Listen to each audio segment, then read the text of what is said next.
Well, it's finally here, the new season of The Walking Dead, and that means it's time for more Walking Dead reactions. I first have to start off by saying that I'm actually disappointed that it was only an hour episode. I know it's a little unfair to always expect more than an hour. The first season and second season both had hour-and-a-half long episodes, but still, I really was expecting it, especially since Talking Dead, the commentary live thing afterward, wasn't on till 11. I actually got the impression that the episode would be 2 hours. Now, I could have just looked at the TV guide or whatever to see that it wasn't, but I didn't do that, so I was expecting 2 hours and was pretty disappointed when only an hour played. Now, aside from my personal mistake, it was a little difficult for me to accept the time gap that they showed at the beginning. They gave little hints like Hershel's beard growing out, Carl's hair growing longer, T-Dog stating that winter had passed where they had already checked the same route that Rick had suggested again. But for the most part, it just felt as if they wanted you to just buy into it. Please just, accept that time has passed so we don't have to do winter scenes and can move back into the nice, balmy weather. And I can understand that. They don't want to waste time with all the filler stuff in between when the important story begins again at the prison. They want to jump right into it. And boy, do they. The one thing this show still definitely hasn't let up on is the action and the zombies. There's no better makeup, and all the physical fighting hand-to-hand, as Rick called it, was just terrific. But before I go any more into that, I do want to bring up one other thing that they actually talked about in The Talking Dead as well. How they had the map in which they were sort of keeping track of the herds. I don't know how they would exactly track them, aside from just seeing them and noting which way they've traveled in the past. But I think it's very interesting that there's so many herds and so predictable, because why wouldn't zombies be predictable? They are predictable. That they can keep track of them on a map and know how to avoid them now.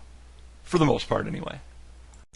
Getting back to the combat, if Maggie, the character of Maggie, wasn't sexy enough before, hot damn is she sexy now. But never mind that. It's a little distracting to me that all the characters are now combat capable, as I'm calling it. Every single one of them is ready and able to kill, and while that's good for the group, it also means it's kind of boring in terms of story. It's nice to have characters that are afraid and unable to take life. I mean, even Carl is a hard killer now, and Beth, the girl who wanted to kill herself just a few episodes ago, is slaughtering zombies left and right. Ah well, it's just something we have to accept, and it does help the story move forward. Bringing me to my next point, though, the song that the girls sang around the campfire, Maggie and Beth. For me, it was ultimately distracting, and not because they were bad singers. They actually did a pretty decent job singing the song, but it just didn't quite fit with the show like I had hoped, and I found it distracting. But that brings me to my next complaint, and it's not quite fair to call it a complaint, because it hasn't gone south yet. I've noticed that in this episode there was a hell of a lot more music than all the others, save for perhaps the Season 2 finale. It was all still fitting, and it wasn't even distracting. I just noticed that a lot more of it was played.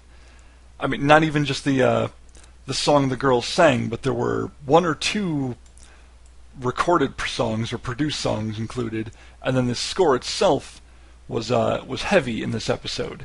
Now, it was the season opener, so maybe I should be more forgiving. I'm just concerned because of a little show called Lost, where in the third season, while the music was still high quality, so the kind of stuff you could listen to and purchase a soundtrack for, it became too much of a character in the show, and it would play on cue when certain things happened. Oh, an emotional moment happened? Play the sad piano song. I don't want to see that happen to The Walking Dead. But enough complaining about the production of the show for now. Let's move on to some of the content. There was a weird moment when Carol and Daryl were having a discussion atop Daryl's little guard post in the prison yard, and Daryl called Rick Shane. At least that's what it sounded like. And Carol told him to, not be mean, as if she agreed, but still, let's not say it, Rick's doing the best he can, which they did also say, but it makes it apparent that everybody in the camp, or in the group I should say, is aware how much Rick is behaving like Shane, or at least how much his behavior has changed for the worse. And along that same line is the discussion that Lori was having with Hershel, and when she was saying how her son hates her and Rick resents her. At the end of last season, I felt as if Lori was having too strong of a reaction to finding out that Rick had killed Shane. Yes, it could have been upsetting, I understand that, but from the moment he started talking about it, Rick started talking about it, she backed away and pulled away, as if she was so distraught over his loss, and she even swatted at Rick when he tried to touch her. And now her conversation with Hershel seems like proof that she did in fact have feelings for Shane. Or I suppose I should say further proof, or maybe final proof. Either way, Rick is apparently not willing to forgive her for her reaction when he killed his best friend to basically protect her and their child. It does look as if Carl has forgiven him, however. And speaking of Lori, let's talk about her baby. My girlfriend brought up an interesting point that, well, basically she made a bet with me that Lori's baby would have an immunity to the zombie virus. And I gave her a look when she said that, and she did agree that, of course, we won't have any way to find out unless they kill the baby, but hopefully that doesn't happen. And speaking of not happening, I also don't think that the baby is dead, that it's not going to be born. I believe the baby will come. Before we get to the end of this video with one more complaint about the production of the show, I want to get to the other side of the story, the Michonne and Andrea story. Now, it's obvious they want to be deliberately confusing, not telling us what's going on for certain. We know that Andrea and Michonne survived the winter together and apparently have sort of an affection for one another. They're escaping from somebody, by Andrea's words, and my guess is it's the governor or his group. Not that I really know who that is yet, but that's still my guess. They didn't give us much else to go on, but I did notice one thing, that the two chained zombies she has with her apparently are her pack mules.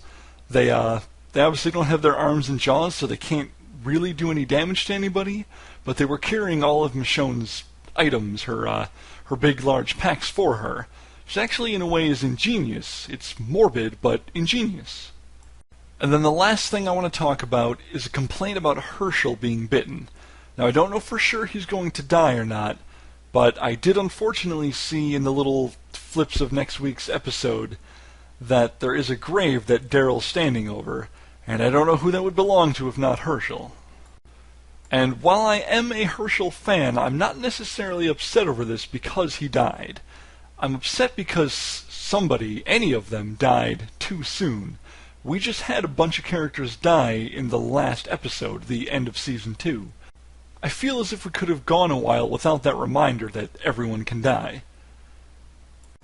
It's almost as if they didn't think anybody would have just watched Season 2, despite that the DVDs just came out, and that AMC showed a marathon of the whole season twice before the Season 3 episode premiere.